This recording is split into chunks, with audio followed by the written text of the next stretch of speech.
వేములకొండల జరిగిన ఘటనను ఆంధ్రప్రదేశ్లో కానీ తెలంగాణలో కానీ జరగని ఘటన 15 మంది పొట్టన పెట్టుకున్న సందర్భం ఎరగని స్థానంలో ఇవాళ చూస్తే ఇక్కడ కన్నీరు మున్నీరు కారుతున్నారు.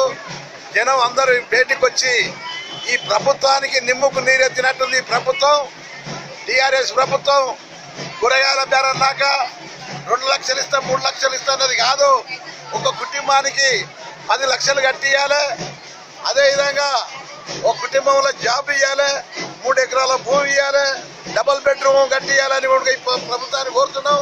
కేసీఆర్ అన్నాడు భారత్కి అసెంబ్లీ నడిచినప్పుడు 20 లక్షలు ఒప్పుకున్నావు. 20 లక్షల్లో దాంట్లో 10 లక్షలన్నా కట్టియాలని ఈ ప్రభుత్వాన్ని కోరుతున్నాం. మామూలు విషయం కాదు. ఓ కుటుంబాన్ని సాకెతలు కన్నీరు మున్నీరుగా జరుగుతుందంటే ఈ దేశంలో ఈ రాష్ట్రంలో కానీ ఎరగని సోగదానం మారుతుంది.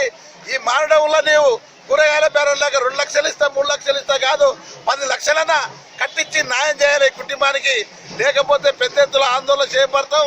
ఆ కుటుంబాల బాధ్యతలకు తీసుకొని మేము అసెంబ్లీ కూడా ముట్టడి చేస్తామని కూడా మనం చేస్తున్నాను. ఈ సందర్భంగా మామూలు విషయం కాదు.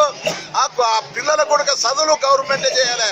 ఆ విధంగా గవర్నమెంట్ జాబ్ ఇవ్వాలి, 3 ఎకరాల భూమి ఇవ్వాలి.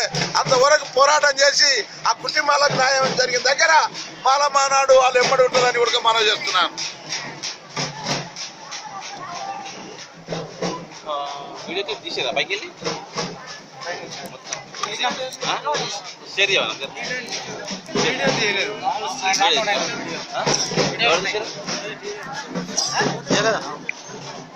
వీడియో